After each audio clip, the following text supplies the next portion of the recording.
Hello everyone, I'm Nicole and I'm 18 years old. Tell me, do you have any special features in your appearance?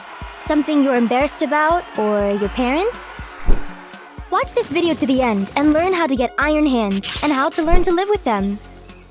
I made the doctors and attendants' jaws drop at my birth. My right forearm was missing.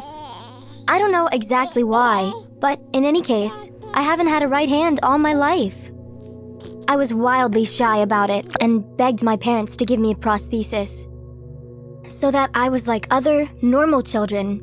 And what did I hear in response? Daughter, no, we don't have the money for this, so you can't. My mother tried to convince me that this is normal, that you can adapt to everything. Of course, she can adapt, because she doesn't not have a hand. I was bullied at school. And not girls, they were great. But the guys constantly teased me from a distance and called me ugly.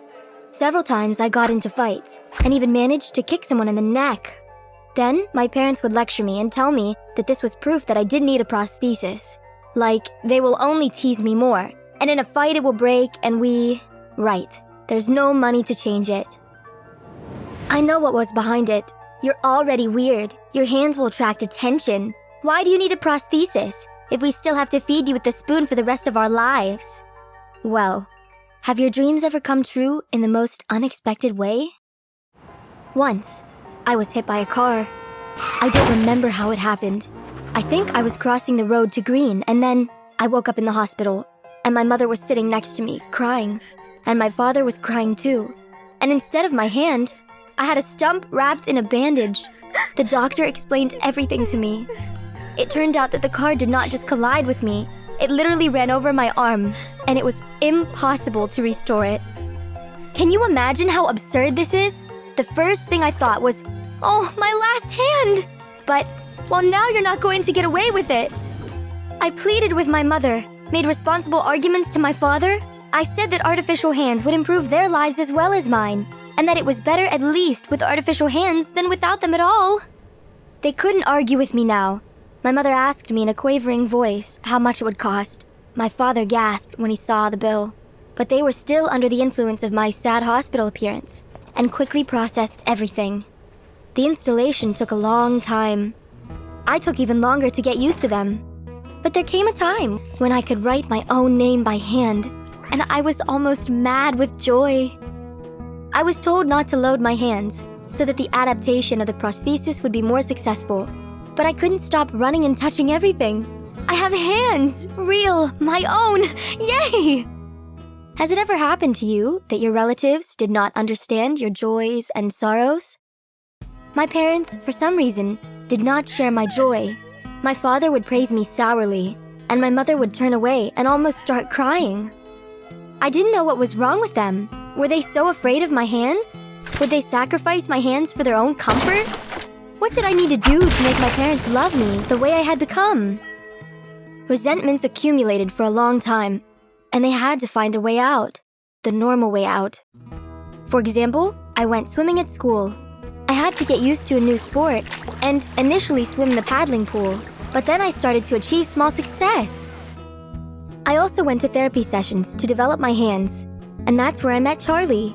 Charlie had had surgery on his leg, and was also getting used to the prosthesis. I shared my experience with him. We started communicating with each other, and later we realized that we liked each other. And parents, they didn't understand me at all. Dad treated me like a little girl. He tried to feed me with a spoon, didn't trust me even to carry a cup to my room, as if I had 0 hands instead of 2 iron ones. My mother became apathetic. I thought, okay, you don't want to believe in me? I'll make you. The swimming was going well, and if I could get into the competition, then would they drop the act? I really started to train more. And yes, I already achieved great results in 2 months. I was invited to the Paralympic youth competitions. The very first of them was held on a brand new pool. I searched the crowd for the eyes of my friends and family. Charlie and his mom came, and Dad came. Only my mother wasn't there. It hit me in the gut. My vision blurred and my legs gave way, and I almost fell. I got a good track and was able to set myself up to win, but I only had one thought in my head. She doesn't want to see me? Even now? Even when I go for a medal? I didn't lose, although I was in the most depressed mood. We all went to the cafe together, but when we were alone with Charlie, he told me something that startled me and almost killed me on the spot. My mom called him and told him to stop messing with my head. He didn't want to tell me about it before the competition, so as not to spoil the mood. But since my mom just didn't show up, what would you do if you found out that your mother had forbidden the boy to see you? Would you get angry? Start yelling? Would you try to talk peacefully? I almost immediately went home and made a huge fuss. My mother also started yelling at me, and in a fit of anger, she blurted out, "You'll never be normal. Don't lie to yourself." I said, "All right," and started packing. It only took me 15 minutes to get ready, and then I just went out with my bags, and I took the ground transport to Charlie's. He was terrified when he saw me. He said I was putting too much weight on my hands and helped me carry things to their house. My mom and dad started calling me. Eventually, I picked up the phone and told them everything. I threatened to sue for my emancipation if they kept calling me, and I didn't answer the phone again. Until the end of the school year. I almost gave up on the exams, but I still passed them and even got a diploma. After the ceremony, the kids and I decided to have fun, have a few drinks, and I was so relaxed that I answered the phone without looking. It was Dad. He said just a few words to me. "Your mother has cancer." I didn't believe it at first. It was very clever to make me come back for fear that my mother would be ill. Well, it worked out. I rushed home and immediately realized this was not blackmail, but a real disease. The tumor was launched to such a stage that the doctor decided that the leg would have to be removed and quite urgently.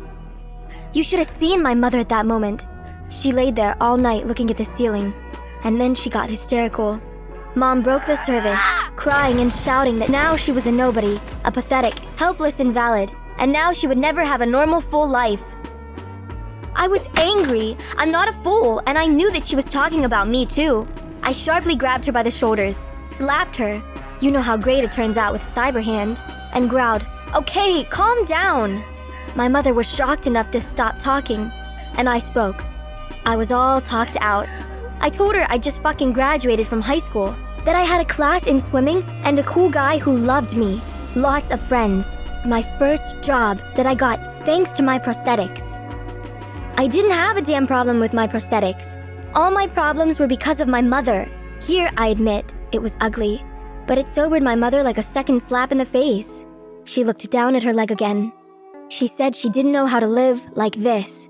She'd been normal all her life. I replied that the main thing was just to live. My mother didn't believe me, but my words helped her.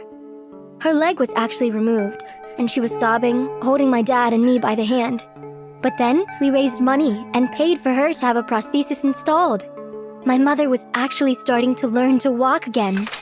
She complained to me every night on the phone that she couldn't look at her reflection without being disgusted. I calmed her down and told her that she was very beautiful, and Dad told her too. Recently, my mother went out for the first time in shorts, and I was happy with her little victory. By the way, where did she go in her shorts? To watch my competition, of course.